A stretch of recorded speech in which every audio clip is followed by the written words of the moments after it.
I'm with Laurence Garnet from Love into Action. Now, Laurence, what is Love into Action? Love into Action is a UK charity that has been working in Palestine for the last 10 years, helping families to care well for their profoundly disabled children. Now, we're here in Beit Sahour at Beit Yusuf, which is for respite care for the disabled, and you've had to close down the place. Why?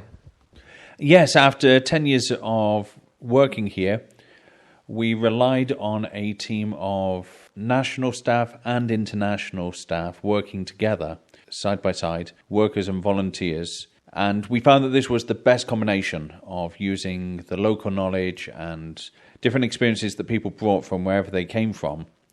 But after 8 years, we faced that there was a change in the local policies, and internationals were not able to get visas if they were based in the area around Bethlehem where we work.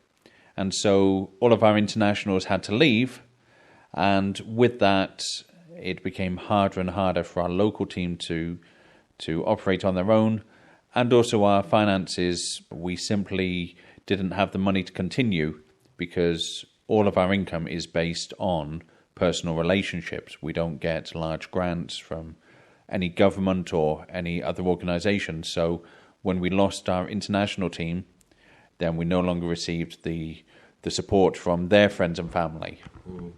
And you've moved now. Where are you now based? We've gone from Beit Sahour, which is the shepherd's fields of Bethlehem, over, it is just 70 miles door to door to our new centre in Mafrak in Jordan, where, though it is only 70 miles, it is a different country, completely different organisational setup as far as the government is concerned, but the needs are exactly the same for families who have profoundly disabled children, not knowing how to care well for their kids, not having people alongside of them, not having anybody helping to lighten the load. And so, though we've had to move with great regret, we are able to do the same work and equally help people who are desperately in need there instead. It must have been really sad closing everything down here in Beit Sahour and saying goodbye to the staff and the building and everything. We're back in Bethlehem at the minute so that we can take all of the equipment that we have here and do something else with it. We don't want to lose it. We don't want to waste the investment over the last 10 years in the equipment as well as in the people here.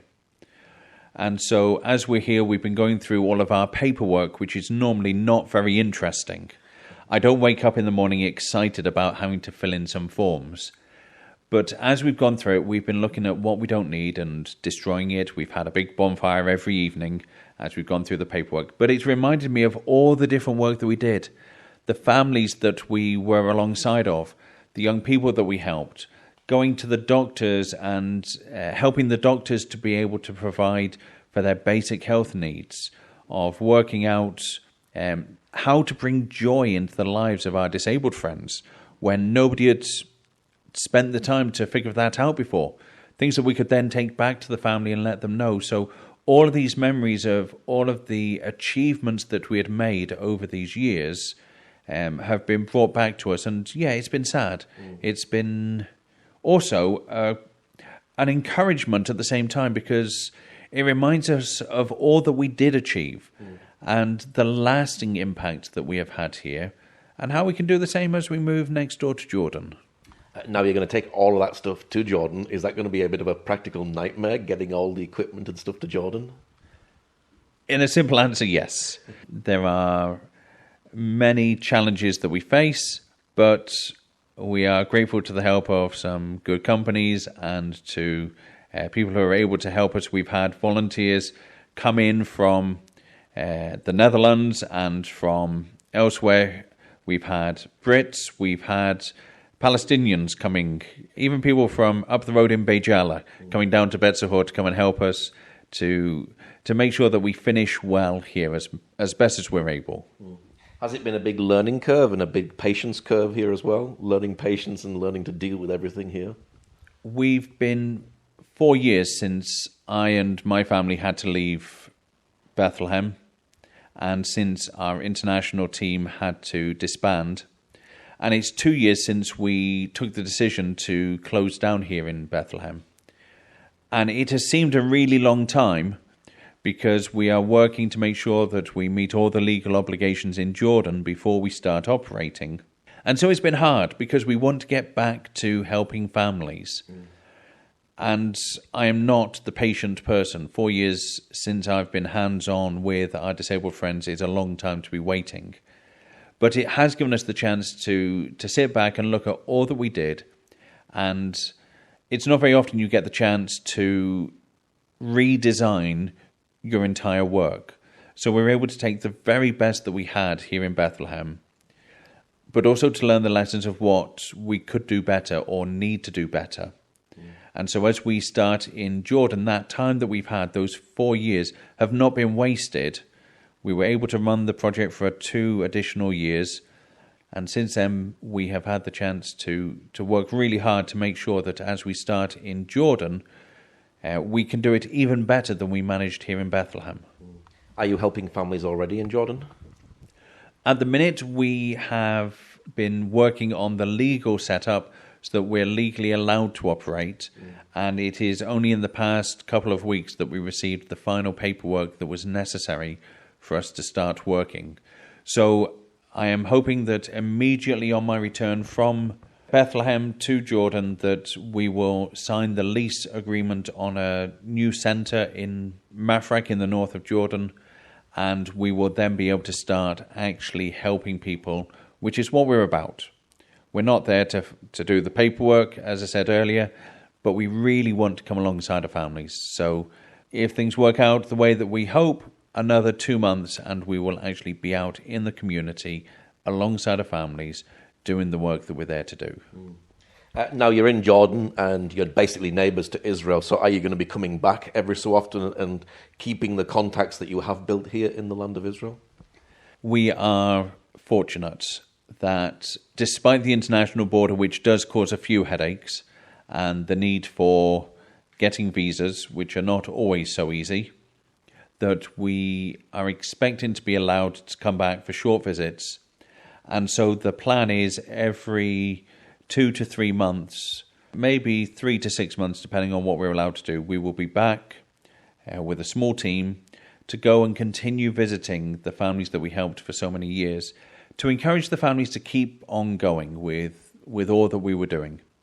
That our way of working is to encourage families and to let them see better ways of caring for their kids, but also just to support them, just to encourage them, because life is hard, and life is hard anyway, but particularly when you're caring for children and adults with such severe disabilities.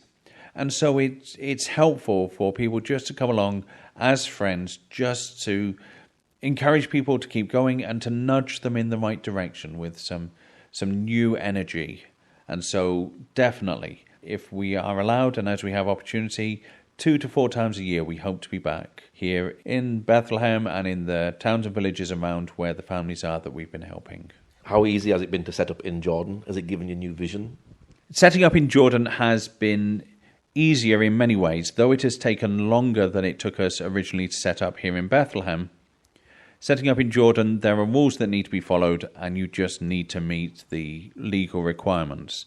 And in Jordan, you have lawyers who will help you do it, whereas in Bethlehem, that wasn't necessary.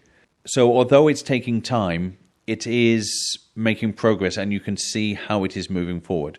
You know what needs to be done next. It's just bureaucratic. And it means that we know that when we do start working, everything is legitimate. It gives people confidence in who we are and that we're a credible organisation. Although we've got 10 years of experience here in Bethlehem, as we move to Jordan, having the legal paperwork in place allows us to work with the Ministry of Health, the Ministry of Education, and so on.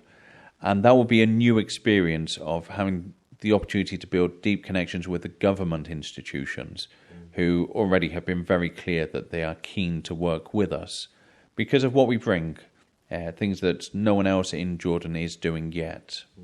Now, you're providing respite care for disabled people. Are these severely disabled people? Yes, is the simple answer.